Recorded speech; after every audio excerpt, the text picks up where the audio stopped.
آپ حضرات سے ایک سورہ فاتحہ کی گزارش ہے. سید علی اختر صاحب زیدی ولد سید اختر علی صاحب زیدی، ان کے لیے ایک سورہ فاتحہ پڑھ کے بخشتے ہیں.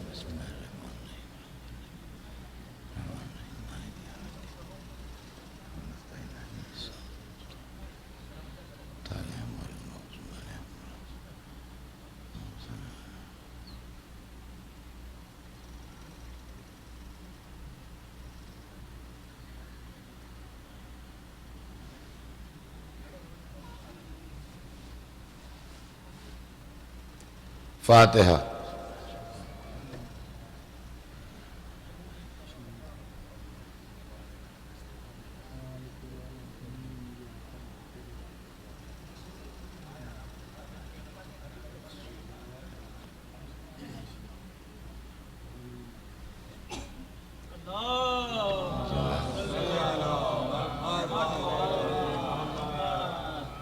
أعوذ بالله السميع العليم من الشيطان اللعين الرجيم. بسم الله الرحمن الرحيم. الحمد لله رب العالمين، والصلاة والسلام على سيدنا وشفيعنا بالقاسم محمد وآله الطيبين الطاهرين المعصومين، ولعنة الله على أعدائهم أجمعين من يومنا هذا إلى يوم الدين. أما بعد، فقد قال الله سبحانه تبارك وتعالى في كتابه المبين وهو أصدق الصادقين: إنما يريد الله ليذهب عنكم الرجس أهل البيت ويطهركم تطهيرا. صلوات بھیجتے ہیں محمد.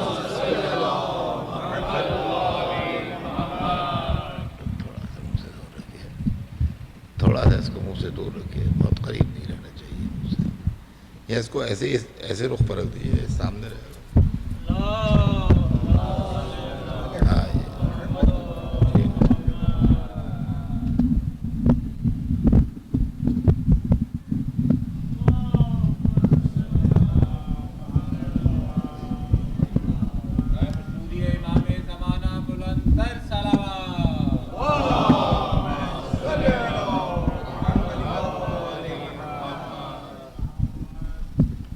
ٹھیک ہے.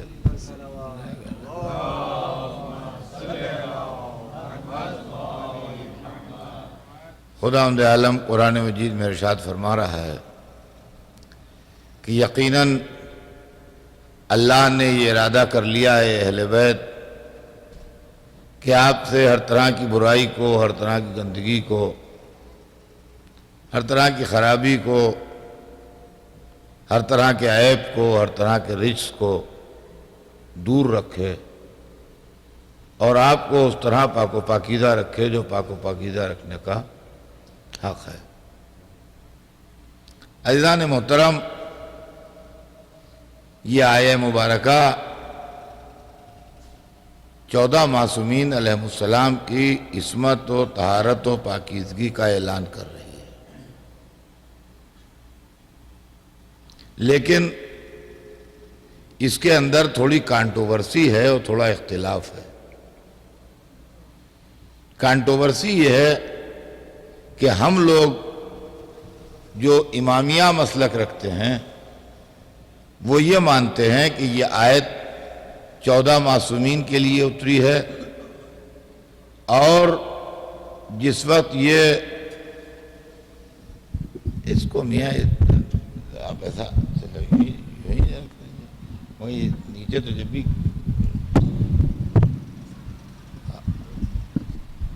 محمد والے محمد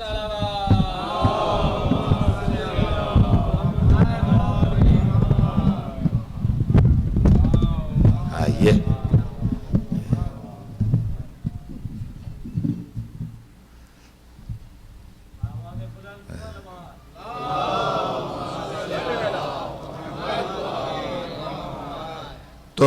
ہمارا یہ مسلک ہے شیعہ فرقے کا کہ جس وقت یہ آیت نازل ہوئی اس وقت چادر تطہیر میں پنجتن پاک موجود تھے، اور اس کے بعد سے چوتھے امام سے لے کے 12ویں امام تک بھی جو ائمہ طاہرین ہیں وہ اس آیت کا مصداق ہیں، اور اس طریقے سے یہ آیت 14 معصومین کے واسطے ہے۔ کانٹروورسی یہ ہے کہ بقیہ مسلمان یہ کہتے ہیں کہ نہیں، یہ تو شیعوں کا خیال ہے، یہ بات صحیح نہیں ہے، اور یہ آیت جو ہے یہ رسول کی بیویوں کے لیے ہے، اور شیعوں کے اماموں کا اس سے کوئی تعلق نہیں۔ یہ ایک بحث ہے، اور اس پر خیر بحث ہونا کوئی ایسی بات نہیں ہے۔ افسوس کی بات یہ ہے کہ جو لوگ یہ بحث کرتے ہیں وہ ہم پر بیجا تعصب کا الزام لگاتے ہیں کہ یہ لوگ چونکہ رسول کی بیویوں سے جلتے ہیں اور ان کے خلاف ہیں، اس لیے یہ نہیں چاہتے ہیں کہ یہ آیت رسول کی بیویوں کے لیے کہی جائے۔ دیکھیے، نظریہ پیش کرنے کا حق ہر ایک کو ہے، آپ کا یہ خیال ہے، میرا یہ خیال ہے، لیکن نظریہ پیش کرنے والے کا یہ بھی فرض ہے کہ اپنے نظریے کی دلیل بھی دے۔ ایک بات تو یہ ہے، اور دوسری بات یہ ہے کہ آپ اپنا نظریہ ضرور پیش کریں مگر دوسرے کی نیت پر شبہ نہ کریں کہ یہ آدمی کسی بری نیت سے یہ بات کر رہا ہے، یہ چیز جو ہے یہ ناپسندیدہ ہے۔ تو ہمارا خیال یہ ہے کہ یہ آیت جو ہے یہ 14 معصومین کے لیے ہے۔ دوسرا مسلمانوں کا خیال یہ ہے کہ یہ آیت رسول کی بیویوں کے لیے ہے۔ اچھا، نہ ہم کہتے ہیں کہ ہمارے لیے ہے، نہ وہ کہتے ہیں کہ ہمارے لیے ہے، وہ بھی کچھ بزرگوں کا نام لیتے ہیں، ہم بھی کچھ بزرگوں کا نام لیتے ہیں۔ تو یہ جھگڑے کی بات نہیں ہے، جو ہر بات میں بھی لوگ اس اینگل سے دیکھنے لگتے ہیں کہ یار یہ جھگڑے کی بات ہے، تو جھگڑے کی بات نہیں ہے، سوچنے کی بات ہے۔ ٹھنڈے دل سے جذباتی ہوئے بغیر اس معاملے کو سوچا جائے کہ یہ معاملہ کیا ہے۔ تو ہم کیوں مانتے ہیں ائمہ کے لیے اور کیوں نہیں مانتے رسول کی بیویوں کے لیے، اس کا ہمارے پاس تو ریزن ہے۔ اب باقی لوگ کیوں مانتے ہیں کیوں نہیں مانتے، ان کے بعد کیا ریزن ہے وہ بتائیں گے، لیکن ہمارا اپنا ریزن جو ہے وہ ہم آپ کو سنا دیں کیا ہے۔ نہ عداوت کی بات ہے، نہ دشمنی کی بات ہے، نہ مخالفت کی بات ہے، ایسی کوئی بات نہیں ہے، ایسی کوئی بات نہیں ہے، نہ عداوت، نہ دشمنی، نہ مخالفت۔ کچھ ٹیکنیکل ریزنز ہیں جس کی وجہ سے ہم یہ آیت رسول کی بیویوں کے لیے نہیں مانتے ہیں، اور رسول کی بیویاں جو ہیں وہ ان شرائط کے اوپر پوری نہیں اترتی۔ اس لیے کہ عصمت کی جو ہم ڈیفینیشن دیتے ہیں، عصمت کی جو تعریف کرتے ہیں، وہ یہ ہے کہ پیدائش کے وقت سے لے کے موت کے وقت تک، یعنی دنیا میں آنے کے بعد انسان جو پہلی سانس لیتا ہے، دنیا کے سے جاتے وقت کی آخری سانس تک، جان کے یا بھولے سے کوئی چھوٹا یا بڑا گناہ جو نہ کرے وہ معصوم ہے۔ یہ ہے ہمارے پاس عصمت کی ڈیفینیشن کہ پیدائش کے وقت سے لے کے موت کے وقت تک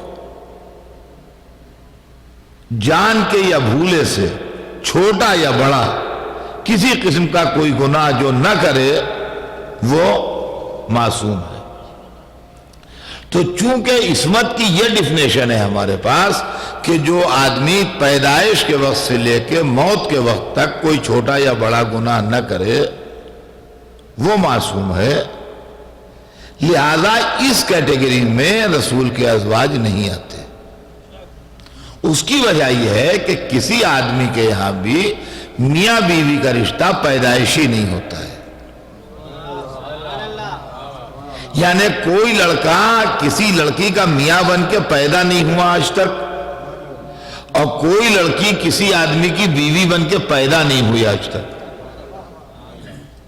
میاں بیوی کا رشتہ جو ہے وہ یہ ہے کہ ایک لڑکی الگ گھر میں پیدا ہوتی ہے، ایک لڑکا الگ گھر میں پیدا ہوتا ہے، دونوں بڑے ہوتے ہیں، جوان ہوتے ہیں، اس کے بعد کوئی ایک ایسا موقع ہوتا ہے، کوئی ایک ایسا اتفاق ہوتا ہے، کوئی بیچ میں کوئی عزیز رشتہ دار دوست کوئی ایسا ہوتا ہے کہ جو شادی ٹھہرا دیتا ہے اور اس کے بعد شادی ہو جاتی ہے۔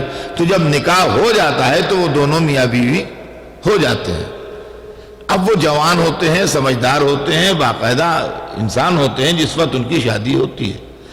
اگر نبھ گئی اچھی تو زندگی بھر میاں بیوی کی حیثیت سے ان کا گزارا ہو جاتا ہے، اور اگر نہیں نبھی، اچھی انڈرسٹینڈنگ نہیں ہوئی تو ایسا بھی ہوتا ہے کہ بیچ میں ڈائیورس ہو جاتی ہے، طلاق ہو جاتی ہے۔ اس کی بھی مثالیں دنیا میں ملتی ہیں۔ تو طلاق ہو جاتی ہے، تو جب عدہ طلاق گزر جائے تو پھر دو آدمی الگ الگ ہو جاتے ہیں، نہ اس عورت کا اس مرد سے کوئی تعلق رہتا ہے، نہ اس مرد کا اس عورت سے کوئی تعلق رہتا ہے۔ وہ اس کے لیے اجنبی ہو جاتی ہے، وہ اس کے لیے اجنبی ہو جاتا ہے۔ تو میاں بیوی کا رشتہ وہ ہے کہ جیسے دو الگ الگ بہتے ہوئے دریا ایک جگہ پر آ کے ان کا سنگم ہو گیا، اب وہ مل کے بہنے لگے۔ اب یا تو مل کے بہتے بہتے جا کے دونوں موت کے سمندر میں ساتھ گر گئے، اور یا پھر یہ ہوا کہ الگ الگ پھر ہو گیا اور الگ الگ پھر بہنے لگے۔ یہ ہے معاملہ میاں بیوی کا۔ اور فرمایا آپ نے تو اس ٹیکنیکل گراؤنڈ کے اوپر ہم رسول کی بیویوں کو اس لیے نہ داخل اہل بیت نہیں کرتے اور معصوم نہیں مانتے کہ ایک عورت الگ پیدا ہوئی، رسول الگ متولد ہوئے، بعد میں شادی ہوئی، تو جتنے دنوں یہ رسول کی زوجہ نہیں رہیں اتنے دنوں ان کی کوئی گارنٹی بھی نہیں ہے کہ یہ معصومہ تھیں۔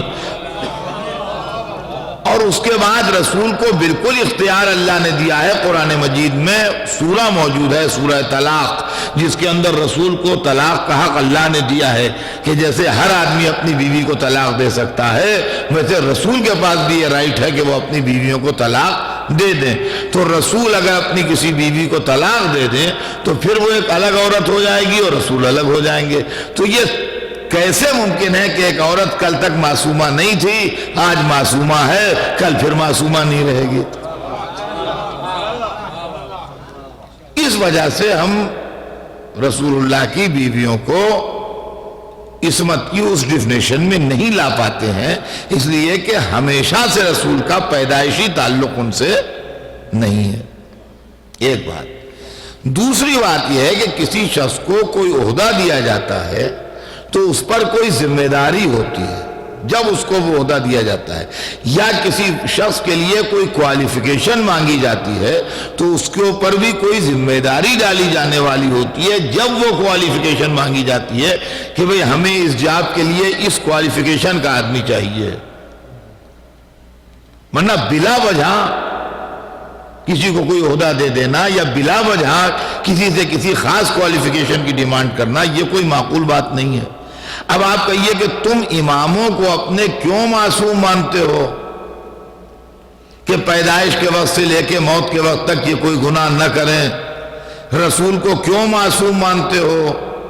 تو اس کی وجہ ہے، ہم معصوم مانتے ہیں اس لیے نہیں معصوم مانتے ہیں کہ ہم ان سے بڑی محبت کرتے ہیں لہذا ہم چاہتے ہیں کہ یہ معصوم بھی ہوں۔ اس میں ہمارا کوئی معاملہ نہیں ہے۔ اللہ نے معصوم بنایا ہے، اللہ کے اس عمل کو ہم مانتے ہیں اور تسلیم کرتے ہیں۔ اب اماموں کو کیوں معصوم مانتے ہیں؟ اس کی وجہ یہ ہے کہ اماموں کے ذمہ ہے دین کو ایکسپلین کرنا، اماموں کے ذمہ ہے دین کا بتانا، اماموں کے ذمہ ہے قرآن کا انٹرپریشن، اماموں کے ذمہ ہے حدیث رسول کی توضیح، اماموں کے ذمہ ہے اللہ کی مرضی کا پبلک کو سمجھانا اور بیان کرنا۔ اگر ان سے غلطی کا امکان ہوگا تو اس بات کی پاسبلٹی رہے گی کہ خدا نے کچھ کہا ہو یہ کچھ کہہ دیں، رسول نے کچھ کہا ہو یہ غلطی سے کچھ کہہ دیں، اللہ کی مرضی کچھ ہو یہ غلطی سے کچھ کہہ دیں۔ لہذا جب تک یہ معصوم نہ ہوں گے، جب تک یہ بات یقینی نہیں ہوگی کہ یہی مرضی ہے خدا ہے جو انہوں نے بتائی۔ صلوات بھیجیں محمد۔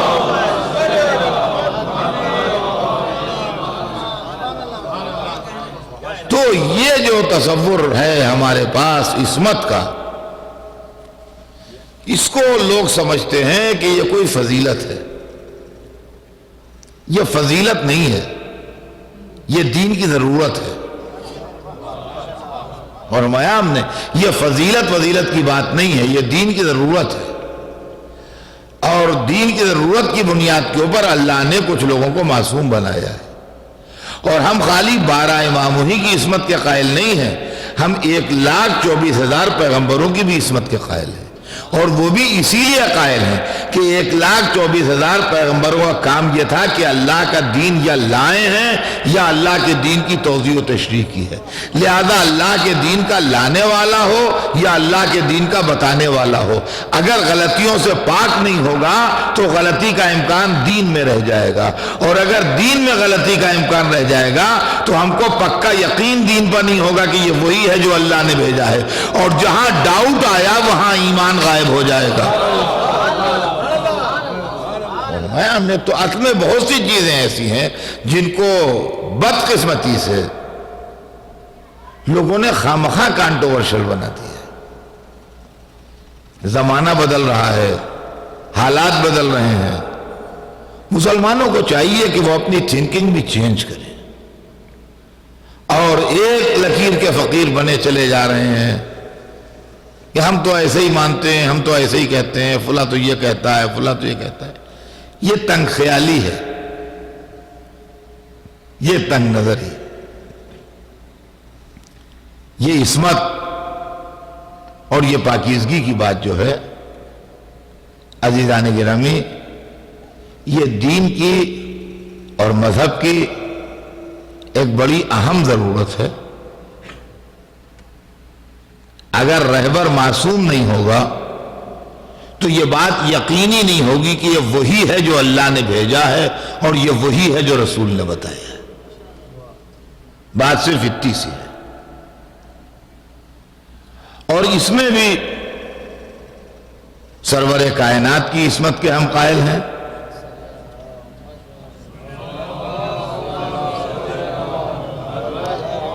اور 12 اماموں کی عصمت کے ہم قائل ہیں، اور تاریخ عالم و آدم میں 2 بیویاں ہیں جن کی عصمت کے قائل ہیں، ایک جناب مریم ہیں، ان کے معصومہ ہونے کے بھی ہم قائل ہیں، اور ایک جناب فاطمہ ہیں، ان کے معصومہ ہونے کے بھی ہم۔ اور عزیزان گرامی، یہ بات بھی بالکل آسان ہے اور سمپل ہے۔ مذہبی مسائل کو اب وہ وقت نہیں رہا کہ لمبی چوڑی علمی بحثوں میں الجھائیے، یہ ڈور الجھتی چلی جاتی ہے، لوگ سلجھا نہیں پاتے۔ اس کو سلجھا کے پبلک کے سامنے پیش کیجئے تو آسانی سے سمجھ میں آتا ہے۔ یہ آیہ تطہیر جو آئی، خصوصیت کے ساتھ اس کا تعلق جناب سیدہ سے ہے، خصوصیت کے ساتھ اس کا تعلق جناب معصومہ کی ذات اقدس سے، اور کیوں ہے اس کا ریزن ہے، وہ بھی میں آپ سے بتا دوں کیوں ہے، اس کا ریزن ہے، اس کا سبب یہ ہے کہ ان کے پاس عہدہ نہیں ہے اور عصمت ہے،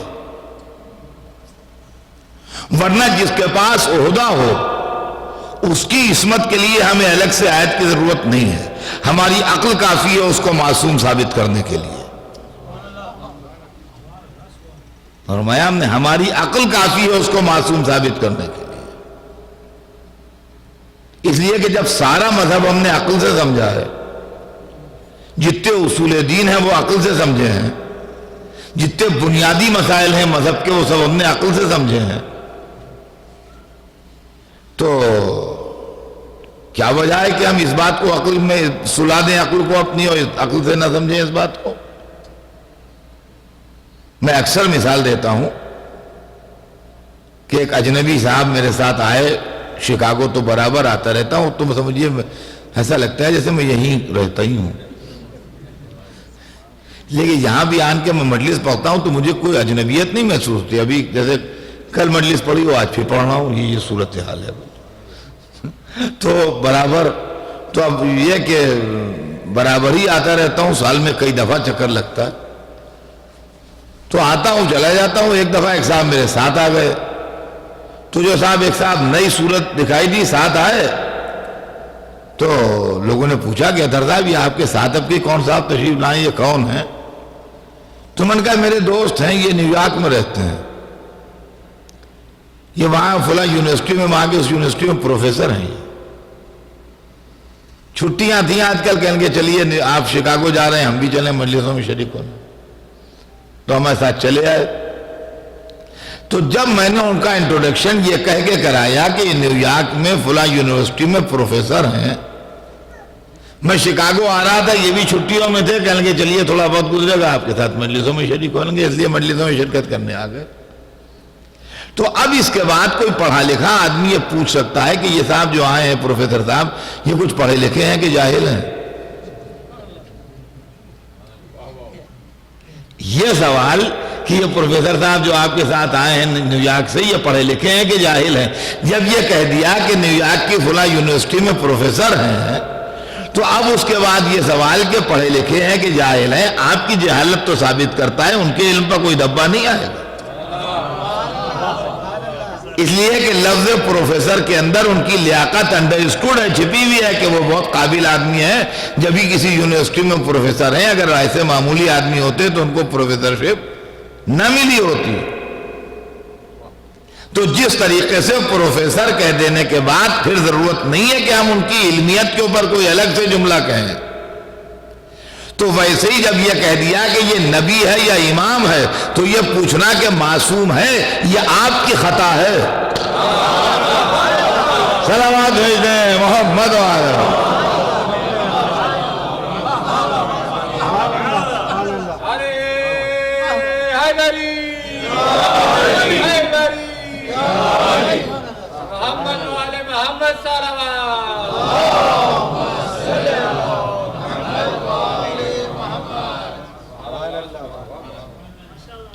تو ان کا علم تو ظاہر ہے اس جملے سے کہ پروفیسر. لیکن اگر کوئی بہت پڑھے لکھے کوئی صاحب میرے دوست ہیں اور وہ آ گئے نیو یارک سے میرے ساتھ, لیکن ان کے پاس کوئی عہدہ اس قسم کا نہیں ہے, تو جب تک میں بتاؤں گا نہیں کہ بہت قابل آدمی ہیں, بڑے کوالیفائیڈ آدمی ہیں, کئی کتابوں کے آتھر ہیں, اپنے سبجیکٹ کے بڑے مانے ہوئے آدمی ہیں, اس وقت تک آپ کی سمجھ میں کیسے آئے گا کہ ان کی حیثیت کیا ہے؟ لہذا میرا فرض ہے کہ میں بتاؤں کہ یہ صاحب جو میرے پاس ساتھ آئے ہیں, آپ ان کو معمولی آدمی نہ سمجھیے گا, یہ کئی کتابوں کے آتھر ہیں, یہ بڑے قابل آدمی ہیں, انہوں نے بہت سے کام کیے ہیں علمی میدان میں, یہ بڑے مشہور آدمی ہیں اپنے سبجیکٹ کے. تبھی تو اندازہ ہوگا آپ کو کہ وہ کس حیثیت کے ہیں, ورنہ کیسے اندازہ ہوگا خالی نام بتا دینے سے. تو عزیزان گرامی 1,24,000 پیغمبر تھے, 12 امام تھے, ان کی پیغمبری ان کو معصوم ثابت کر رہی ہے, ان کی امامت ان کو معصوم ثابت کر رہی ہے. اب 2 ہستیاں بچ گئیں جو معصوم تو ہیں مگر عہدہ نہیں ہے, ایک جناب مریم ہے, ایک جناب فاطمہ ہے. تو وہاں جناب مریم کا نام لے کے اعلان کیا گیا کہ یا مریم ان اللہ اصطفاک وطہرک واصطفاک علی نساء العالمین, اے مریم اللہ نے تم کو چن لیا اور پاک کیا اور چن لیا دنیا کی تمام عورتوں میں. اور یہاں آیہ تطہیر کو بھیج کے جناب سیدہ کی طہارت کا اعلان کیا گیا. اور عزیزان گرامی یہ بھی ذہن عالی میں رہے, ابھی آپ نے حدیث قصہ پڑھی ہے, حدیث قصہ جو ہے وہ آیہ تطہیر کی شان نزول ہے. آیہ تطہیر کہاں پر نازل ہوئی, کیوں کر نازل ہوئی, کیا سچویشن تھی جس وقت نازل ہوئی, اس کا پورا بیان حدیث قصہ میں ہے. تو آپ سب کو قریب قریب زبانی وہ جملے یاد ہیں کہ جب جبرائیل نے عرض کیا بارگاہ پروردگار میں کہ یا رب و من تحت ھذا القصہ, پالنے والے اس قصہ کے نیچے کون لوگ ہیں؟ تو ارشاد ہوا ہم فاطمہ و ابوہا و بالہا و بنوہا. یا برابر آپ سنا کرتے ہیں, ابھی سنا آپ نے, ہم فاطمہ و ابوہا و بالہا و بنوہا, وہ فاطمہ ہیں اور ان کے باپ اور ان کے شوہر اور ان کے بیٹے. دیکھیے اس کے اندر نام ایک ہی ہے, بقیہ رشتے ہیں. باپ نام نہیں ہوتا رشتہ ہوتا ہے, شوہر نام نہیں ہوتا رشتہ ہے, بیٹا جو ہے وہ نام نہیں ہے رشتہ ہے. تو ابوہا بالوہا و بنوہا، یہ تینوں لفظیں جو ہیں یہ رشتے ہیں، نام ایک ہے، ہم فاطمہ و ابوہا و بالوہا و بنوہا. تو گویا آیہ تطہیر ہے بنام فاطمہ، بقیہ سب رشتوں کی بنیاد پر شامل ہے. صلوات بھیجتے ہیں محمد آیہ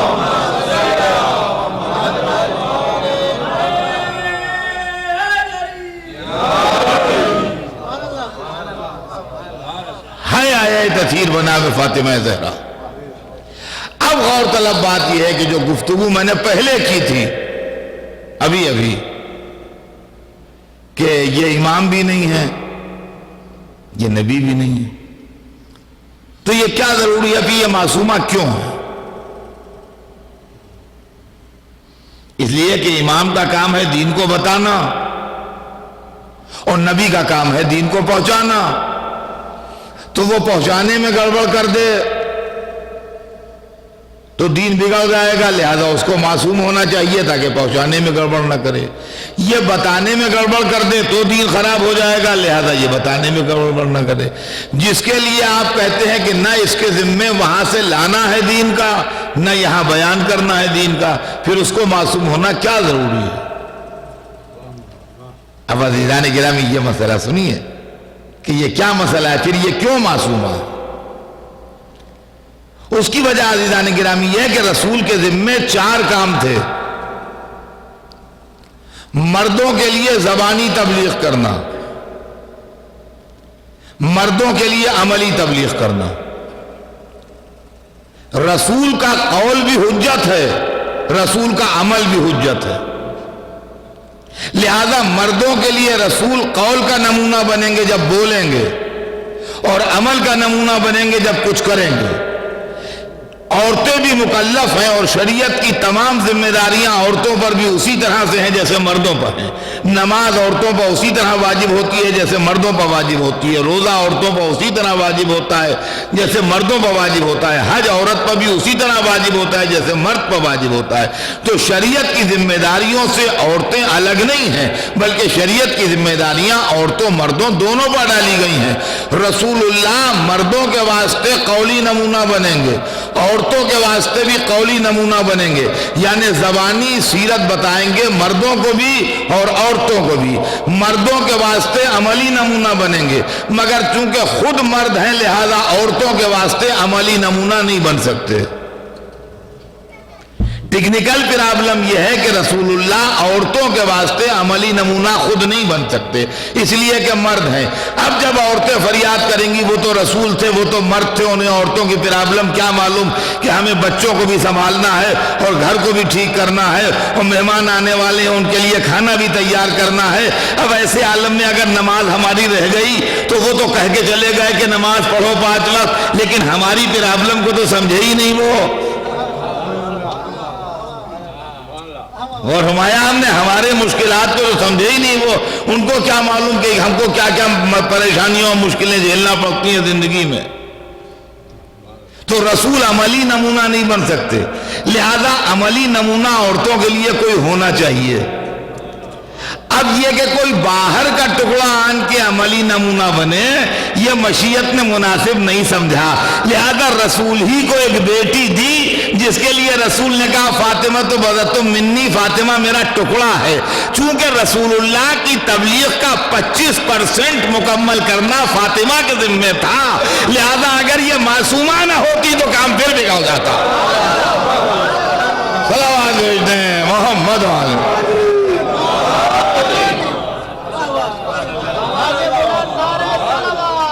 یعنی عورتوں کے واسطے عملی نمونہ جو ہے وہ جناب سیدہ.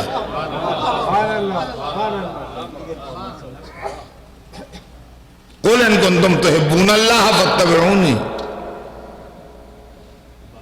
یہ اسی آیت کا جز ہے جناب سیدہ بھی. اگر تم اللہ کو دوست رکھنا چاہتے ہو تو میرا اتباع کرو، میری سیرت پر چلو. تو مرد کے سامنے تو رسول کی زندگی ہے، عورت کے سامنے نہیں. لہذا کوئی بیوی ایسی ہونا چاہیے جو ہر اعتبار سے مثل رسول ہو، اور وہ فاطمہ زہرا تھیں جن کو اللہ نے یہ ذمہ داری سونپی. اور عزیزان گرامی، فاطمہ زہرا کی طہارت کی ایک وجہ اور بھی ہے، اور وہ بھی سن لیجئے کہ فاطمہ زہرا جس زمانے میں تھی، جو دور تھا ان بی بی کا، وہ دور وہ تھا کہ ہدایت کا ایک سلسلہ ختم ہو رہا تھا، دوسرا سلسلہ شروع ہو رہا تھا۔ ایک سلسلہ ہدایت حضرت آدم سے شروع ہوا تھا جو حضور سرور کائنات پر تمام ہو رہا تھا، اور دوسرا سلسلہ ہدایت مولا کائنات کی ذات اقدس سے شروع ہو رہا تھا۔ یعنی ہدایت کے دو موجیں مارتے سمندر اور طہارت و پاکیزگی کے دو دریا، ایک کا نام نبوت، ایک کا نام امامت، ایک بنا لا الہ الا اللہ کے نام سے مشہور ہے، ایک بقاء لا الہ الا اللہ کے نام سے مشہور ہے، ایک دین کا محل بنانے کے لیے آیا ہے، ایک دین کا محل بچانے کے واسطے آیا ہے۔ یہ دو سمندر اپنی جگہ طہارت و پاکیزگی و علم و نور کے الگ الگ ہیں۔ اب اس سمندر سے اس سمندر تک اگر کوئی آئے تو بیچ میں وسیلہ کون بنے؟ اس سمندر سے اس سمندر تک آنے میں وسیلہ کون بنے؟ تو اللہ نے فاطمہ زہرا کو وہ نہر قرار دیا جو ایک طرف نبوت سے ملی ہوئی ہے، ایک طرف امامت سے ملی ہوئی ہے۔ ایک طرف ذات اقدس نبوت سے ملتی ہے، دوسری طرف ذات اقدس امامت سے ملتی ہے۔ اب لوگوں کو اگر نبوت سے امامت تک آنا ہو تو وایا سیدہ آ سکتے ہیں، اس کے علاوہ کوئی دوسرا راستہ ہی نہیں ہے۔ صلوات بھیج دیں محمد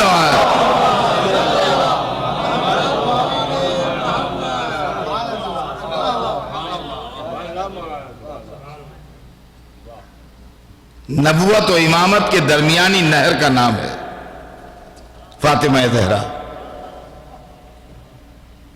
جہاں اس کا ایک کنارہ جا کے ملتا ہے نبوت سے اور ایک کنارہ جا کے ملتا ہے امامت سے۔ تو جو نبوت سے امامت تک آئے گا وہ فاطمہ ہی کے ذریعے آئے گا، اس کے علاوہ کوئی دوسرا ذریعہ ہی نہیں ہے۔ اب یہ اور بات ہے کہ کوئی کسی ڈیزرٹ میں کھو جائے، وہ پہنچ ہی نہ پائے وہاں تک، تو اس سے کوئی بحث نہیں ہے۔ لیکن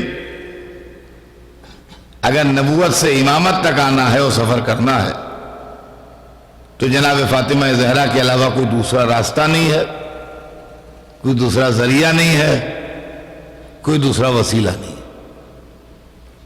تو عزیزان گرامی، ایک بات تو یہ ذہن عالی میں رہے کہ جو بات میں نے شروع میں کہی تھی کہ کانٹروورسی ہے، کچھ لوگ کہتے ہیں کہ رسول کی بیویوں کے لیے یہ آیت ہے، اور کچھ کہتے ہیں کہ رسول کے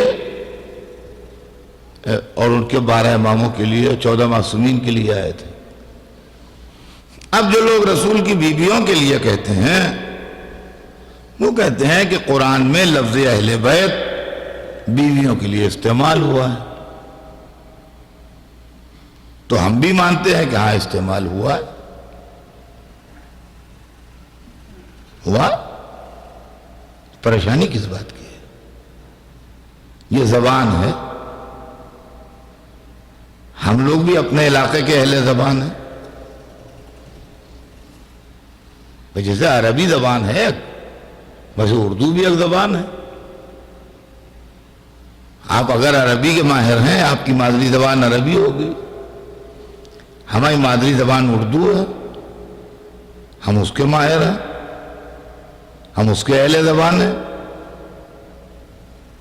تو زبان کی اونچ نیچ جو ہے وہ ہم جانتے ہیں، ہر زبان میں وہی سب کیفیتیں ہوتی ہیں، ایک لفظ کئی معنوں میں استعمال ہوتا ہے۔ میں آپ کو زبان کی مثال دیتا ہوں، اب دیکھیے، لکھنؤ کی زبان ہے جہاں کی اردو مشہور ہے۔ آپ سے میری ملاقات ہوئی، میں نے آپ سے پوچھا آپ کے گھر میں کیسا مزاج ہے؟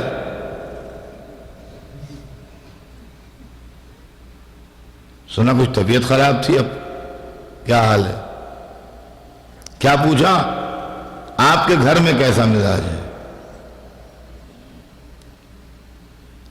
دوبارہ ملاقات ہوئی تو پوچھا، سنا آپ کے گھر میں پرسوں چور آئے تھے؟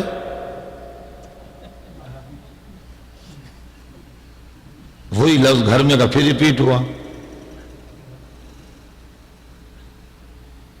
گھر کا لفظ پھر ریپیٹ ہوا۔ پھر ایک دن ملاقات ہوئی، باتیں ہو رہی تھیں۔ آپ کے گھر سے ہمیشہ مدد ہوئی لوگوں کی اور ہمیشہ سہارا دیا گیا لوگوں کو، پھر وہی گھر کا لفظ استعمال ہوا۔ تینوں جگہ گھر کے معنی الگ ہیں۔ ایک جگہ گھر کے معنی ہیں بیوی، ایک جگہ گھر کے معنی ہیں گھر کے اندر کا حصہ چار دیواری، ایک جگہ گھر کے معنی ہیں آپ کا خاندان، آپ کی فیملی، آپ کے فور فادرز۔ لفظ ایک ہی استعمال ہوا، معنی بدل رہے ہیں، اور زبان والے جانتے ہیں کہ کس جگہ پر کون سا لفظ استعمال ہوا، اسی کے مطابق وہ آدمی جواب دے گا سامنے والا۔ اس کو پڑھانے کی ضرورت نہیں ہے، کوئی اس کو بیٹھ کے پڑھائے کہ یہاں پہ یہ معنی ہے، اس لیے کہ ہم جس سے بات کر رہے ہیں وہ بھی زبان جانتا ہے ہماری، وہ بھی اردو کا جاننے والا ہے، جو ہم بات کر رہے ہیں وہ اس کا اسی زبان میں جواب دے رہا ہے۔ تو معلوم ہے کہ لفظوں کا مزاج ہی ہے، ہر زبان میں ہے۔ اب ہم مثال اردو کی اس لیے دے سکتے ہیں کہ اردو زبان ہمیں آتی ہے، دوسری زبان ہمیں نہیں آتی۔ تو جیسے اردو زبان ہے ویسے عربی زبان بھی ہے، ایک لفظ کئی معنوں میں استعمال ہوتی ہے، ویسے فارسی زبان بھی ہے، ایک لفظ کئی معنوں میں استعمال ہوتی ہے، ویسے انگریزی زبان بھی ہے، ایک لفظ کئی معنوں میں استعمال ہوتی ہے۔ تو ٹھیک ہے، اہل بیت کا لفظ بیوی کے معنوں میں استعمال ہوتا ہے، لیکن دوسرے معنوں میں بھی استعمال ہوتا ہے۔ اس میں پریشانی کس بات کی ہے بھائی؟ کون سا بڑا علمی نقطہ بیان کیا ہے، کون سا بڑا تیر مار لیا؟ اگر آیہ تطہیر سے مراد صرف اتنا ہے، غور سے سنیے گا، اگر آیہ تطہیر سے مراد صرف اتنا ہے کہ رسول کی بیویاں پاک دامن ہیں، تو یہ ہم پہلے سے مانتے ہیں، اس کے لیے جھگڑا کرنے کی ضرورت ہی نہیں ہے۔ رسول کی بیویوں کو ہم پاک دامن مانتے ہیں، اور نہ صرف اپنے رسول کی بیویوں کو بلکہ حضرت آدم سے لے کر سرور کائنات تک جتنے پیغمبروں کی شادیاں ہوئیں اور جتنوں کی بیویاں ہیں ان سب کو ہم پاک دامن مانتے ہیں۔ رسول کی بیویوں کے دامن کردار پر ہم دھبا نہیں مانتے۔ تو رسول کی بیویوں کی پاک دامنی کا جہاں تک سوال ہے، آیہ تطہیر کو زحمت دینے کی ضرورت نہیں ہے، ہم یوں ہی مانتے ہیں۔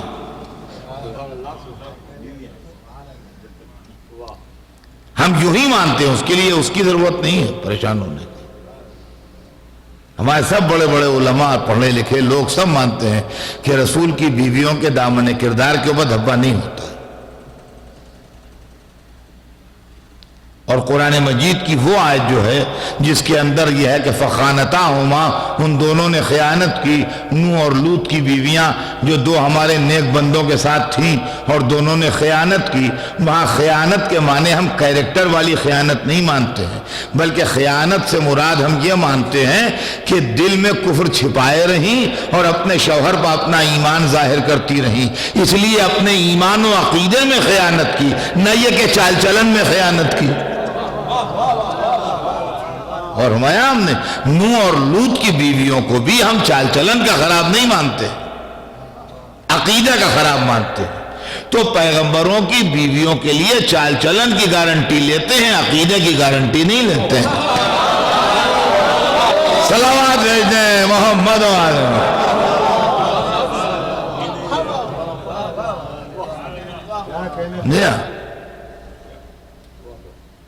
چال چلن والی بات کو وہاں بھی ہم نہیں مانتے جہاں قرآن لفظ خیانت استعمال کر رہا ہے۔ خیانت فی الدین اس سے مراد ہے کہ دین کے معاملے میں خیانت کیوں؟ کفر دل میں چھپائے رہا، سوائے رکھا انہوں نے، اور شوہر کے سامنے اپنا ایمان ظاہر کرتی رہیں۔ جب موقع آیا تو کھل گئی یہ بات کہ ان کے دل میں ایمان نہیں تھا بلکہ دل میں کفر تھا۔ اسی چیز کو قرآن پوائنٹ آؤٹ کر رہا ہے، اظہار کر رہا ہے اس کا کہ وہ ایسی تھی، لیکن چال چلن ان کا بھی ہم خراب نہیں مانتے۔ تو اگر بات خالی چال چلن کی ہے تو یہ تو ہم پیسے بھی مانتے ہیں، اور اگر بات من المہد الی اللحد معصوم ہونے کی ہے تو میں سمجھتا ہوں کوئی عالم اسلام میں نہیں مانتا ہوگا، اس لیے کہ بہت سی بیویاں ایسی تھیں جو پہلے حالت کفر میں تھیں پھر اسلام لائیں۔ تو عصمت کے مزاج کے خلاف ہے کسی کا کافر ہونا۔ تو یہ جو باتیں ہوتی ہیں، یہ دو فہرستیں جو ہیں کہ رسول کی یہ بیویاں تھیں یا یہ اہل بیت تھے، لیکن جو بات مجھے اصل میں سنانا ہے اور جس کے واسطے اتنی لمبی چوڑی تمہید آپ کے خدمت میں عرض کی، وہ یہ ہے کہ جناب فاطمہ کا نام دونوں فہرستوں میں ہے۔ یعنی اہل بیت کی جو فہرست ہم پیش کرتے ہیں 14 آدمیوں کی، اس کے اندر بھی نام جناب سیدہ کا ہے، اور جو بقیہ عالم اسلام اہل بیت کی فہرست پیش کرتا ہے اس کے اندر بھی جناب سیدہ کا نام ہے۔ اس لیے کہ دشواری یہ ہے کہ افراد خانہ میں سے اگر بیٹی کو مائنس کر دیں تو رشتہ کس کا رہ جائے گا، لہذا مجبور ہے وہ بھی رسول اللہ کی اس فہرست میں نام رکھنے کے لیے جناب سیدہ کا۔ تو جناب سیدہ کا نام جو ہے وہ مشترک ہے، کامن ہے دونوں فہرستوں میں۔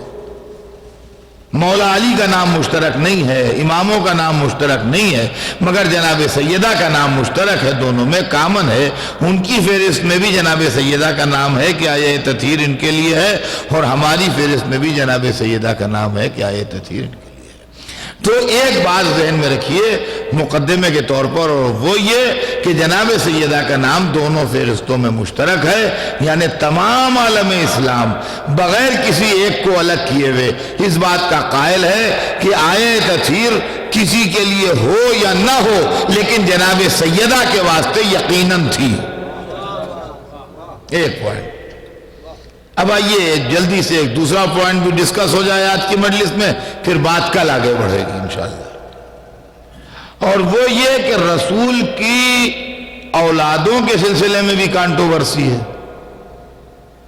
جیسے آیہ تطہیر کے سلسلے میں کانٹروورسی ہے، ویسے رسول کی اولادوں کے سلسلے میں بھی کانٹروورسی ہے کہ رسول کی کتنی اولادیں تھیں۔ بیٹوں کے سلسلے میں کانٹروورسی نہیں ہے،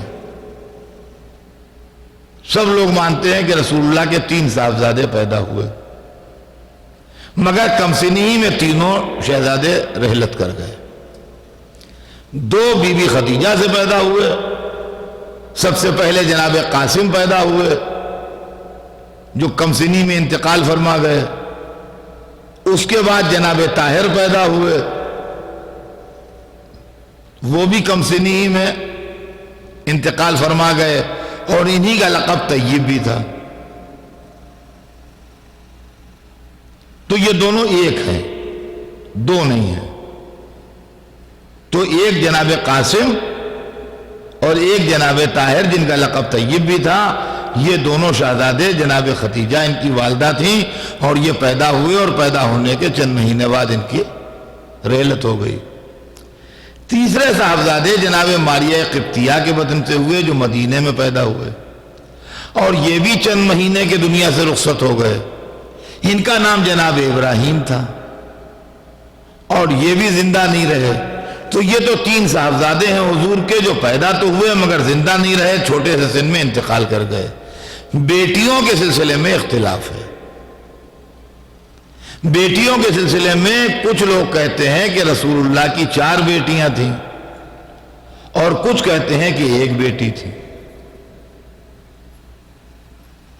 ایک طبقہ مسلمانوں کا وہ ہے جس میں ہم لوگ ہیں کہ ہم کہتے ہیں کہ رسول کی ایک ہی صاحبزادی تھی جناب سیدہ، 3 بیٹے پیدا ہوئے، ان تینوں کو ہم بھی مانتے ہیں کہ 3 صاحبزادے پیدا ہوئے جو کم سنی میں انتقال کر گئے، اور 1 صاحبزادی پیدا ہوئی جو زندہ رہیں اور صاحب اولاد ہوئیں، وہ جناب سیدہ تھی۔ باقی مسلمان کہتے ہیں نہیں، رسول اللہ کی 4 صاحبزادیاں ہوئیں، زینب، رقیہ، ام کلثوم اور جناب سیدہ۔ وہ کہتے ہیں کہ جناب سیدہ سب میں چھوٹی تھیں اور رسول اللہ کو سب سے زیادہ پیاری بھی تھیں وہی، مگر 3 صاحبزادیاں اور تھیں جو بڑی تھیں اور یہ سب سے چھوٹی تھی۔ اور اس کے ساتھ ساتھ وہ ہم پر لوگ بڑا گندا الزام لگاتے ہیں۔ یہ بڑی باتیں بری ہیں کہ ایسے چھچورے اور چھوٹے الزام لگاتے ہیں کہ جس کو دیکھ کے تکلیف ہوتی ہے۔ کہتے ہیں شیعہ لوگ اس لیے نہیں مانتے رسول اللہ کی اور بیٹیاں، اور اس لیے انکار کرتے ہیں کہ حضرت علی کو چاہتے ہیں وہ کہ رسول کے اکیلے داماد رہیں اور لوگ دامادی میں شریک نہ ہو جائیں۔ خدا کی قسم، ایسا جو لوگ سوچتے ہیں کتنی پس ذہنیت ہے اور کتنا چھوٹا دماغ ہے جو اتنی سی باتوں کو اس برے طریقے سے لوگ سوچتے ہیں کہ ہم اس لیے رسول کی بیٹیوں کے وجود سے انکار کرتے ہیں کہ حضرت علی اکلوتے داماد رہے رسول کے، دوسرے داماد نہ ہوں۔ کوئی سوچنے کی بات ہے، جس کے جے بیٹیاں ہوتی ہیں وہ داماد ہوتے ہیں، اس میں بگڑنے کی کون سی بات ہے بھائی؟ کوئی ہر ایک کی ایک ہی بیٹی تھوڑی ہوتی ہے، کسی کے 2 بیٹیاں ہیں، کسی کے 3 بیٹیاں ہیں، کسی کے 4 بیٹیاں ہیں، تو جس کو اللہ جے بیٹیاں دیتا ہے وہ اس کے دامادوں کا بندوبست کرتا ہے، اس کے وہ داماد بھی ہوتے۔ اور پھر یہ کہ اگر رسول کی 4 بیٹیاں ہیں اور ایک بیٹی مولا علی کو بھی بیاہی ہوئی ہے، تو حضرت علی کوئی دامادی کے رشتے سے الگ تو نہیں ہو جائیں گے کہ پھر یہ داماد رہیں گے نہیں؟ ابھی داماد تو رہیں گے، اب یہ کہ اور داماد بھی ہیں، ایک داماد یہ بھی ہیں، اور داماد بھی ہیں، ایک داماد یہ بھی ہیں۔ لیکن یہ کہ یہ بڑی پس ذہنیت کی بات ہے کہ یہ شیعہ لوگ اس لیے رسول کی بیٹیوں سے انکار کرتے ہیں کہ رسول کے داماد صرف علی رہیں، دوسرے لوگ اس میں شامل نہ ہو جائیں ورنہ علی کی فضیلت گھٹ جائے گی۔ کون سا علی کی یہاں فضیلت کا ایسا فاقہ پڑا ہوا ہے کہ دامادی میں لوگ شریک ہو گئے تو علی کہیں کہ نہ رہے؟ بتائیے، سوچنے کے قابل بات ہے۔ یعنی اگر رسول کے 2 داماد، 3 داماد، 4 داماد اور بھی ہیں تو کیا ان کے ہونے سے علی مولود کعبہ نہیں رہیں گے؟ یا علی دعوت عشیرہ میں وعدہ کرنے والے نہ رہیں گے؟ یا علی شب ہجرت بستر رسول پر سونے والے نہ رہیں گے؟ یا علی فاتح بدر و خیبر و خندق و احد نہ رہیں گے؟ یا علی صاحب ذوالفقار نہ رہیں گے؟ یا علی فاتح خیبر نہ رہیں گے؟ یا علی خطیب منبر سلونی نہ رہیں گے؟ یا علی شہر علم کا دروازہ نہ رہیں گے؟ یا علی غدیر کے مولا نہ رہیں گے؟ علی کیا کون سی کمی ہو جائے گی اس میں اگر 2-4 داماد اور آ گئے تو؟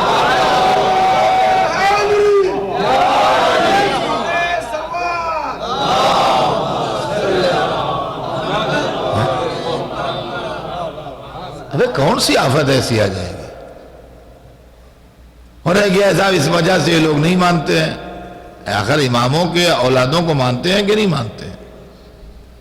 آپ دیکھیے، ویسے دیکھیے ہمارا طرز عمل کہ امام سوائے مولا علی کے جن کے 2 بیٹے امام ہوئے، ورنہ ہر امام کا ایک فرزند امام،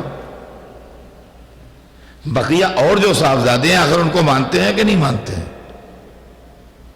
مولا علی کے اور جو صاحبزادے ہیں ان کو مانتے ہیں کہ نہیں مانتے ہیں؟ امام حسن کے جو صاحبزادے ہیں آخر ان کو مانتے ہیں کہ نہیں مانتے ہیں؟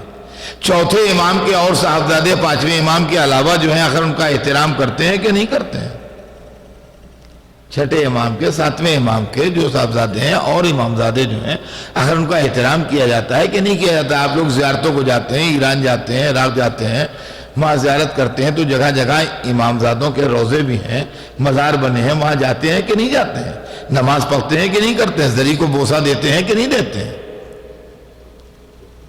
یا جناب معصومہ قم ہیں مفتی قاسم علیہ السلام کی صاحبزادی، تو آخر وہاں جاتے ہیں کہ نہیں جاتے ہیں؟ زری مبارک کو جا کے بوسہ دیتے ہیں، دعا کرتے ہیں، زیارت کرتے ہیں، نماز پڑھتے ہیں، حاضری دیتے ہیں، جاتے ہیں کہ نہیں جاتے ہیں؟ یا اور ایران میں جگہ جگہ اگر آپ لوگ کبھی شیراز گئے ہوں، حضرت شاہ چراغ کا مزار ہے وہاں، امام موسی کاظم علیہ السلام صاحبزادے 3 صاحبزادے وہاں دفن ہیں امام موسی کاظم علیہ السلام، باقاعدہ روضے بنے ہوئے ہیں، زری ہے، سب کچھ، زائرین جاتے ہیں، زیارت کرتے ہیں، حاضری دیتے ہیں، میں خود حاضری دے چکا ہوں۔ تو مطلب یہ ہے کہ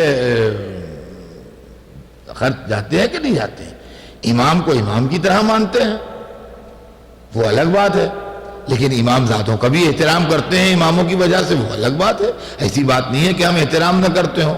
تو بھئی جناب سیدہ کے لیے آئے تطہیر ہے، وہ معصومہ ہیں، ان کا اس طرح احترام کریں گے، لیکن اگر ان کی سگی بہنیں اور ہوتی تو ایسی بات تھوڑی ہے، ہم ایسے گئے گزرے تھوڑی ہیں کہ ان کا احترام نہ کریں، ضرور احترام کرتے ہیں، معاذاللہ کیوں نہ احترام کرتے ہیں، لیکن ہم پر ثابت تو ہو جائے کہ وہ صاحبزادیاں تھیں رسول کی، بھی تو ثابت ہونے کی بات ہے، ثابت تو ہو جائے کہ صاحبزادیاں تھیں رسول کی، ہم پر ثابت نہیں، اور ہم پر 2 4 کی طرح ثابت نہیں ہے۔ اس لیے کہ کتاب میں ہم نے یہ پڑھا ہے کہ رسول اللہ کی شادی 25 برس کے سن میں ہوئی تھی، اور 40 برس کے سن میں آپ نے اعلان رسالت کیا تھا، تو 15 برس کا گیپ ہے، اور 5 برس تک اولاد نہیں ہوئی، تو 15 برس میں 5 برس مائنس ہو گئے، اور جو پہلی اولاد ہوئی وہ صاحبزادے ہوئے جناب قاسم، تو 1 سال ان کی ولادت کا مائنس ہو گیا، 9 برس۔ اور پھر کتاب الاستیاب میں لکھا ہے کہ بعثت کے 5 برس پہلے آپ نے اپنی 3 بیٹیاں 3 کافروں کو بیاہ دیں۔ زینب کی شادی ابو العاص سے کی، اور رقیہ ام کلثوم کی شادی ابو لہب کے بیٹوں عتبہ اور عتیبہ سے کی۔ یہ کب کی؟ بعثت سے 5 برس پہلے۔ تو بعثت کے 5 برس تک، شادی کے 5 برس بعد تک بچہ نہیں ہوا، بعثت سے 5 برس پہلے شادیاں کر دیں، تو 5 ادھر سے مائنس ہوئے، 5 ادھر سے مائنس ہوئے، 10 تو یوں ہی 15 میں سے مائنس ہو گئے، 1 سال بیٹے کی ولادت کا مائنس ہو گیا، اب 4 برس بچے، 4 برس میں 3 لڑکیاں پیدا ہوئیں، پلیں بڑھیں، جوان ہوئیں، شادی کے لائق ہوئیں، شادی ہوئی، رخصتی ہوئی، اپنے شوہروں کے گھر چلی گئیں۔ یہ کون سا معجزہ ہو گیا، یہ مجھے سمجھا دیجئے۔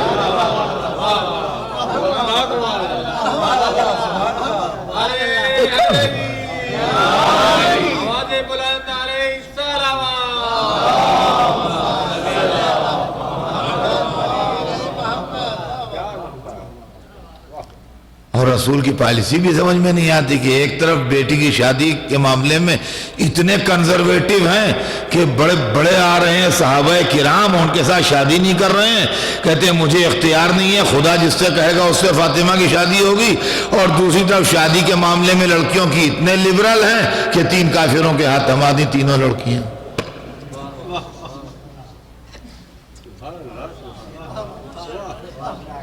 یہ کسی کی عداوت کی بات نہیں ہے۔ اب اس کے اوپر لوگ اعتراض کرتے ہیں اور دسیوں باتیں کرتے ہیں، یہ میں اس لیے پڑھا کرتا ہوں، برابر پڑھتا رہتا ہوں یہ چیزیں، تاکہ بچوں کے کانوں میں یہ باتیں پڑی رہیں کہ صاحب قرآن مجید میں بنات کا لفظ آیا ہے رسول کی بیٹیوں کے لیے، جو آیا حجاب ہے جس میں پردے کا حکم ہے قرآن میں، وہ آیت یہیں سے شروع ہوتی ہے، یا ایھا النبی قل لازواجک و بناتک و نساء المؤمنین، اے رسول اپنی بیویوں سے کہہ دیجئے اور اپنی بیٹیوں سے کہہ دیجئے اور مومنین کی عورتوں سے کہہ دیجئے۔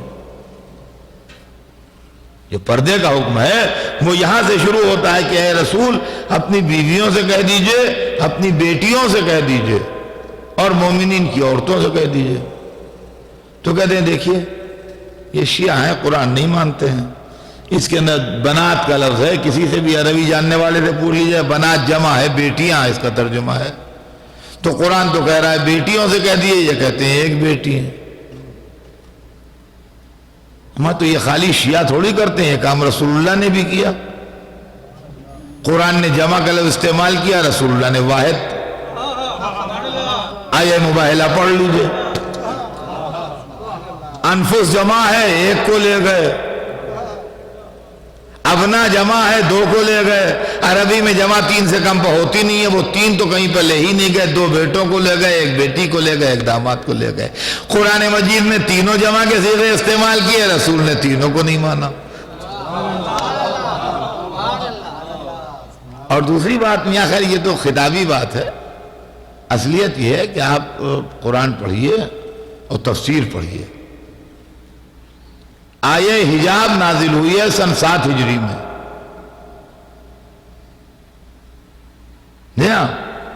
اور یہ تینوں صاحبزادیاں جو ہیں ان میں کی آخری صاحبزادی جناب زینب کا انتقال ہوا ہے سن 5 ہجری میں۔ تو جس وقت آیہ حجاب نازل ہوئی ہے اس وقت نہ زینب زندہ تھی، نہ رقیہ زندہ تھی، نہ ام کلثوم زندہ تھی، تینوں صاحبزادیاں انتقال کر چکی تھیں جس وقت آیہ حجاب نازل ہوئی ہے۔ تو بنات کا لفظ جو استعمال ہوا ہے وہ رسول کی صرف بیٹیوں کے لیے نہیں استعمال ہوا ہے، بلکہ قرآن مجید نے یہ لفظیں دوسری طریقے سے استعمال کی ہیں۔ اس کے استعمال کا موقع سمجھیے، حرمت علیکم امہاتکم و بناتکم، وہاں جہاں قرآن میں حرام عورتوں کا ذکر ہے جن سے آپ کی شادی نہیں ہو سکتی، جو آپ پر اللہ نے حرام کر دی، تو ارشاد ہو رہا ہے کہ تمہارے اوپر تمہاری مائیں حرام کر دی گئیں، تمہاری بیٹیاں حرام کر دی گئیں۔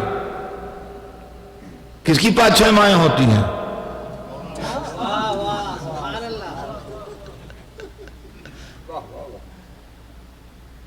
تو ماؤں سے مراد کیا ہے؟ تو کہہ رہے تم پر تمہاری ماں حرام کر دی گئی۔ چلو بیٹیاں ایک سے زیادہ بھی ہو سکتی ہیں، مگر ماں تو ایک ہی ہوتی ہے۔ تم پر تمہاری مائیں حرام کر دی گئیں، امہات جمع ہے عربی گرامر کی۔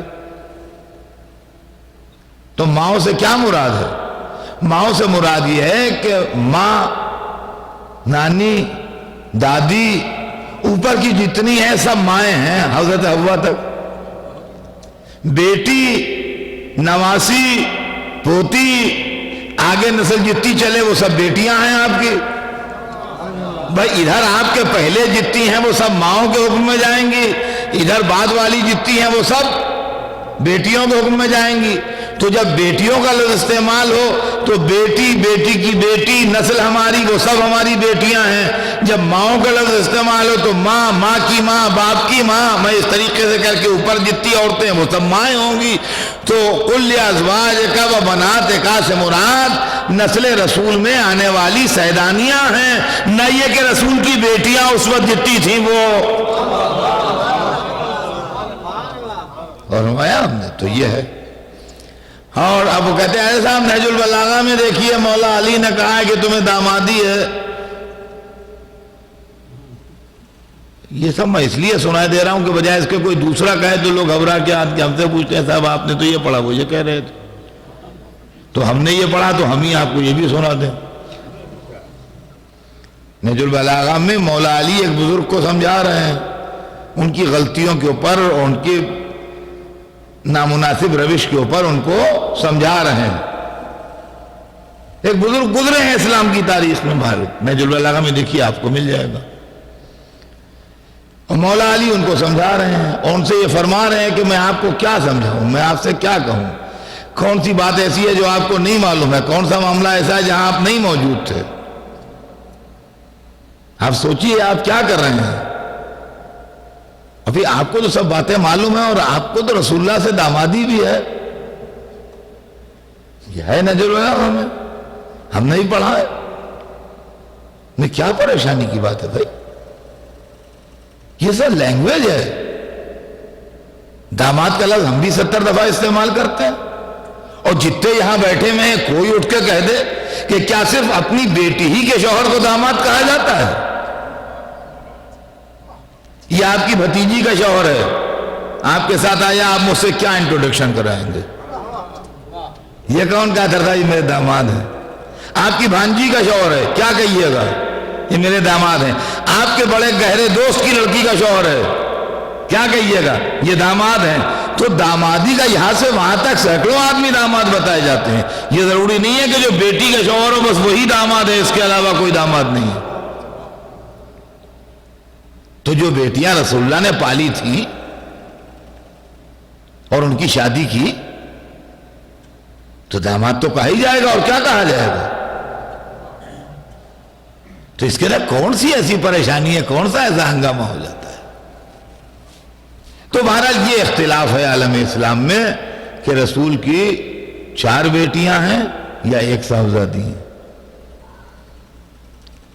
لیکن دونوں فرقے جو 4 مانتے ہیں وہ بھی مانتے ہیں کہ جناب سیدہ بھی رسول اللہ کی یقیناً صاحبزادی ہیں، اور جو 1 مانتے ہیں وہ بھی یہ مانتے ہیں کہ یقیناً جناب سیدہ رسول اللہ کی صاحبزادی ہیں۔ تو اب آج کی مجلس تمام ہو رہی ہے، بیان کل آگے بڑھے گا۔ آج صرف اتنا آج کے بیان کا خلاصہ ذہن میں رکھیے، یہ کل کے لیے مضمون میں تیار کر رہا ہوں۔ آج کی مجلس میں کل کی مجلس کے لیے سبجیکٹ کو درست کرنے کے لیے میں نے آج آپ کو اتنی دیر سنایا ہے کہ جناب سیدہ کو 2 تحفظ حاصل ہیں اور 2 پروٹیکشن ملے ہوئے ہیں۔ ایک تو یہ کہ پوری امت مسلمہ مانتی ہے کہ آیہ تطہیر یقیناً ان کے لیے ہے، اس لیے کہ مسلمانوں کی دونوں فہرستوں میں جناب سیدہ کا نام کامن ہے، اور پوری امت مسلمہ مانتی ہے کہ یقیناً جناب سیدہ رسول اللہ کی صاحبزادی ہیں، اس لیے کہ رسول کی اولادوں کی جو 2 فہرستیں ہیں مسلمانوں کے 2 فرقوں میں، ان دونوں میں جناب سیدہ کا نام جو ہے وہ کامن ہے، ادھر بھی ہے اور ادھر بھی ہے۔ تو جناب سیدہ کو خدا اور رسول کی طرف سے 2 ایک پروٹیکشن خدا کی طرف سے ملا ہوا ہے، ایک رسول کی طرف سے ملا ہوا ہے۔ خدا کی طرف سے جو پروٹیکشن ملا ہوا ہے وہ یہ ہے کہ وہ یقیناً صاحب آیہ تطہیر ہیں، اور رسول کی طرف سے جو پروٹیکشن ملا ہوا ہے وہ یہ ہے کہ وہ یقیناً رسول کی صاحبزادی ہے۔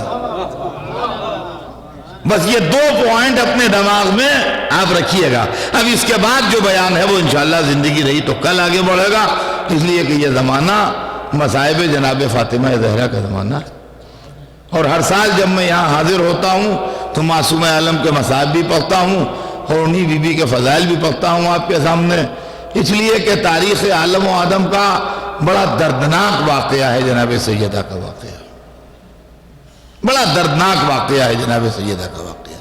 یعنی چاہیے تو یہ تھا کہ رسول کے اٹھنے کے بعد ہم تاریخ میں یہ پڑھتے کہ مسلمان جو در جو آیا کرتے تھے، دوسرے شہروں سے آتے تھے، قرب و جوار کے علاقوں سے آتے تھے، قافلے بنا کے آتے تھے، دروازے پر بیٹھ کے رویا کرتے تھے، فاطمہ زہرا کو پرسہ دیا کرتے تھے، تعزیت ادا کیا کرتے تھے، اس لیے کہ جب رسول دنیا سے گئے ہیں اس وقت تو جناب سیدہ کے علاوہ رسول کی اولاد میں کوئی زندہ نہیں تھا، یہ تو سبھی مانتے۔ جب رسول دنیا سے گئے ہیں اس وقت تو کوئی زندہ نہیں تھا، جو اور بیٹیوں کے بھی قائل ہیں وہ بھی اس کے قائل ہیں کہ وہ حیات رسول میں رحلت کر گئی تھیں، رسول کی رحلت کے وقت موجود نہیں تھی، تو رسول کی رحلت کے وقت اکیلی وارث رسول جناب سیدہ تھی۔ اور عزیزان گرامی، جب تاریخ ایک ڈیٹیل لکھ رہی ہے ذرا سی، تو اگر فاطمہ کے علاوہ کوئی رسول کو رویا کرتا ہوتا تو تاریخ یہ بھی لکھتی کہ ازواج کے حجروں سے رونے کی آوازیں آیا کرتی تھیں، بیویاں رسول کو یاد کر کے رویا کرتی تھیں، مسجد میں بیٹھ کے صحابہ رسول کو رویا کرتے تھے، جمعہ کا دن آیا رسول کے بعد تو صحابہ میں کوہرام مچا ہوا تھا، رو رہے تھے کہ ہائے وہ جمعہ پڑھانے والا کیا ہو گیا۔ ہونا چاہیے تھا کہ نہیں ہونا چاہیے تھا، آپ مجھے بتائیے۔ لیکن رسول دنیا سے چلے گئے تو ایسا لگا جیسے کوئی اجنبی مسافر آ کے کہیں مر گیا ہو، جس کا کوئی ہو ہی نہیں، جس کا کوئی نہ ہو۔ نہ تو ہم مسجد میں دیکھتے ہیں کسی کو روتے ہوئے، کیوں؟ کیا رسول اللہ کو لوگ یاد کر کے گریہ نہیں کر سکتے تھے؟ ازواج کے محبت کے افسانے بہت ہیں، مگر دلیل محبت میں کہیں پر نہ ملا یہ کہ کوئی بی بی رسول کو یاد کر کے روتی ہوں۔ اس لیے کہ اگر آپ کو یہ تاریخ میں لکھا نہیں ہوگا تو جناب سیدہ کو رونا کیوں لکھا؟ اور جب ان کا رونا لکھا تو پھر دوسروں کا بھی رونا اگر ہوتا تو لکھتے. اور یہ لکھا ہر تاریخ نے کہ جناب سیدہ رویا کرتی تھی, رات و دن اپنے پدر بزرگوار پر روتی تھی, لیکن یہ کہیں نہیں لکھا کہ کوئی جناب سیدہ کے پاس تعزیت کو آتا تھا. تعزیت کو آنے والا کوئی نہیں تھا. البتہ بی بی اپنے باپ کو یاد کر کے رویا کرتی تھی. کبھی بچوں کو کلیجے سے لگا کے رو رہی ہیں کہ تمہارا چاہنے والا نانا کیا ہو گیا. کبھی محراب کو دیکھ کے رو رہی ہیں کہ جو یہاں نماز پڑھاتا تھا وہ کہاں چلا گیا. کبھی ممبر کو دیکھ کے رو رہی ہیں جو اس ممبر پر خطبہ پڑھتا تھا وہ کیا ہو گیا. اور روایت میں ہے کہ ایک دن بیت الشرف میں تشریف فرما تھی اور دیر سے اپنے گھر کے دروازے کو دیکھ رہی تھی. جب کسی بی بی نے کہا کہ شہزادی دیر سے گھر کے دروازے کو کیا دیکھ رہی ہیں, تو ایک دفعہ چوک پڑی اور آنکھوں سے آنسو جاری ہو گئے. فرمایا میں یہ سوچ رہی ہوں میرا بابا اب اس دروازے سے کبھی نہ آئے گا میرے گھر میں. یہ کہا اور رونے لگی, یہ کہا اور یاد کرنے لگی. اور عزیزان گرامی اسی عالم میں مولا علی نے لوگ آئے, کہا کہ آپ سیدہ سے کہہ دیجئے کہ ان کے رات و دن کے رونے سے ہمارے کاموں میں خلل پڑ رہا ہے.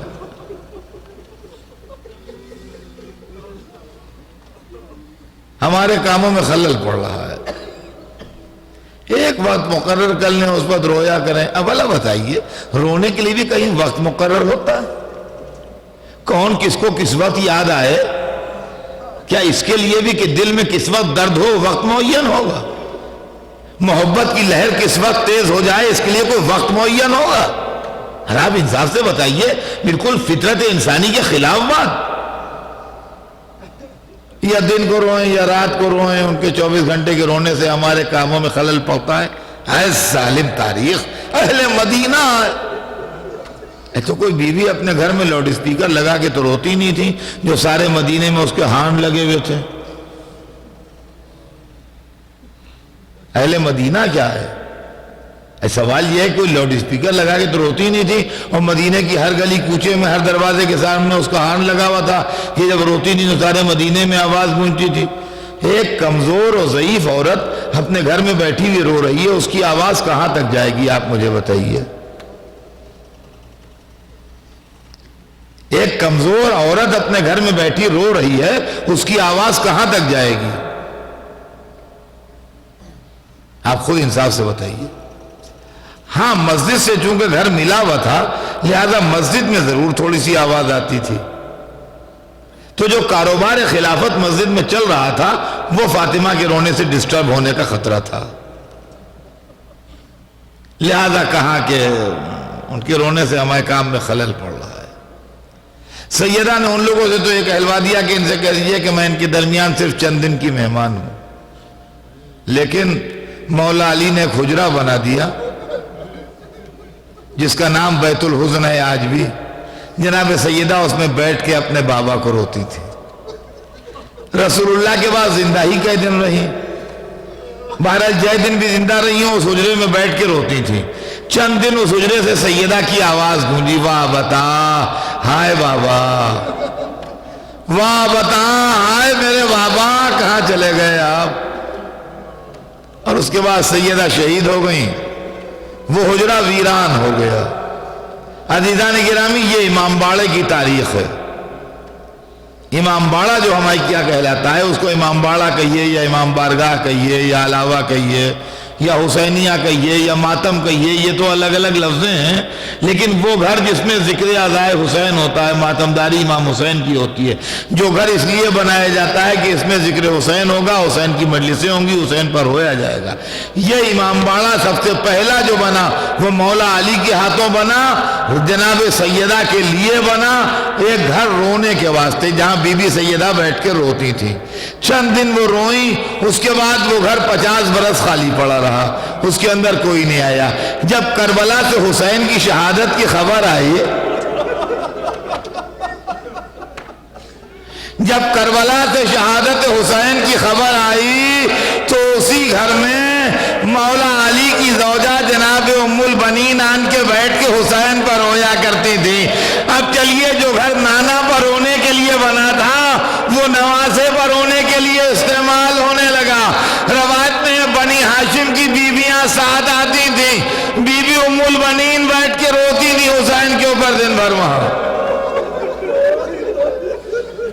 جس گھر سے 50 برس پہلے فاطمہ زہرا کی آواز گونجتی تھی واہ بتا ہائے میرے بابا، اس گھر سے جناب ام البنین کی آواز گونجنے لگی واہ حسینہ ہائے میرا حسین۔ یہ ہے عزیزوں امام باڑے کی ہسٹری، لیکن ہمارے امام باڑوں میں تبرکات بھی ہوتے ہیں۔ اس کا بھی جواز سن لیجئے ایک جملے میں۔ روایت کہتی ہے کہ جب بی بی ام البنین کو اپنے بیٹے زیادہ یاد آتے تھے تو قبروں کے نشان بناتی تھی۔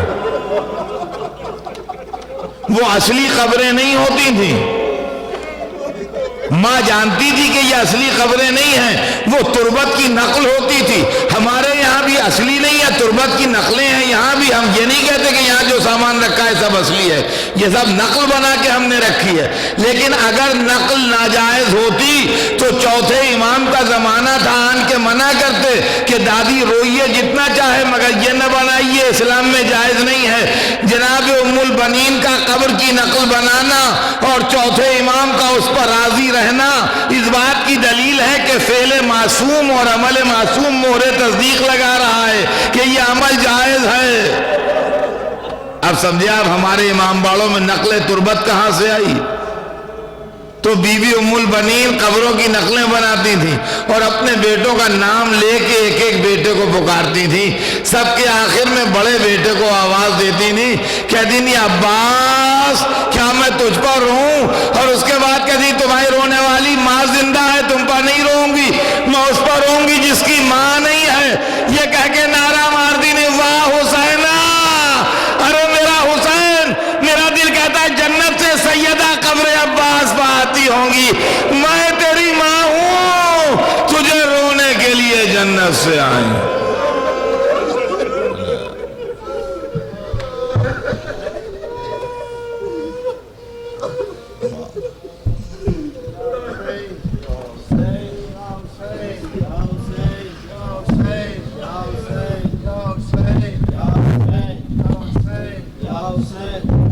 مومنین کے اعلان سماعت فرما لیں۔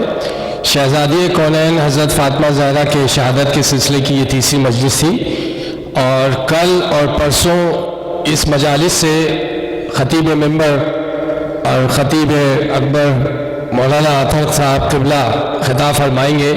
مجلس ٹھیک 9:15 بجے شروع ہو جائے گی۔ آپ حضرات سے گزارش ہے کہ وقت کی پابندی کا خیال کریں۔